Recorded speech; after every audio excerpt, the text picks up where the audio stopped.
Simon Ekpa ordered Biafra Liberation Army to bring down any fighter jet in Biafra territory airspace. My people, welcome back to Balabas G's. If today is the first day you are coming across this wonderful channel, don't forget to follow us immediately so that you will not forget, and also go and subscribe to our YouTube channel for a quick update as it happen. What we say here is the way it is. It's not forged by us, by the direct source who get our information. So guys, let's go ahead and read out what Simon Ekpa tweeted today. The terrorists, Nigeria, have come with their fighter jet, hovered over and left, but to safeguard our women and children from their bombardment. It is the responsibility of the Biafra Liberation Army to bring it down. And that order has been given to bring down any fighter jet in Biafra Airspace. My people, like we said before, anything we said here come direct from the source who said that. So we don't bring fake news here. What you say is what we said here. So our own is to read that and tell our people the correct update and what is going on around the world. So you have heard what the Prime Minister, Biafra government in exile, Simon Ekpa, have said. He said that any fighter jet in the territory of Biafra Airspace must be bring down by Biafra Liberation Army.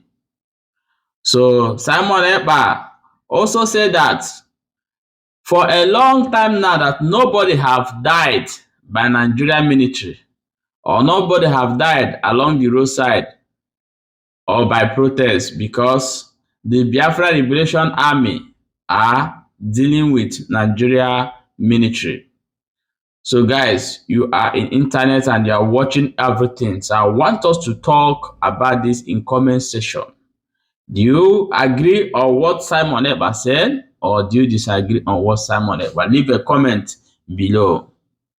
Let's look into another news we will get for hand today for our table.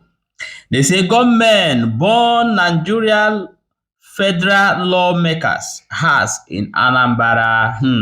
They don't set them on fire. So let us go ahead and read out the details concerning this incident that happened. Stay tuned. Some yet to identify hoodlum have burned the house of Pascal Abodike, a member of Representative Ihiala Federal Constituency in the House of Representatives. They say they have set this man's house on fire. Let's go ahead and bring more details of what happened there. And they say no life was also lost in the incident. That Abodike, who is in Abuja, received the information on phone call that the hoodlum has set his house on fire. When the security men arrive and those people who come to burn the house are flame. So guys, a lot of things are going on right now in Southeast. Let's go ahead and bring the latest update of what is going on in the land today to you to hear. Stay tuned. They say bus drivers for Anambra don't cry, come aside. He say despite paying tax to the government, say tolls are still disturbing them. They have called out the government of Anambra State to do something and do the needful. That the money that being extorted from them daily basis is becoming much. That they are paying tax to the government and there are still tolls, which is Naburu, Aburus, all over Anambra. My people, this is what is happening in the land right now. We are bringing to you. So see you in the next episode of this wonderful channel. Don't forget to give us a follow.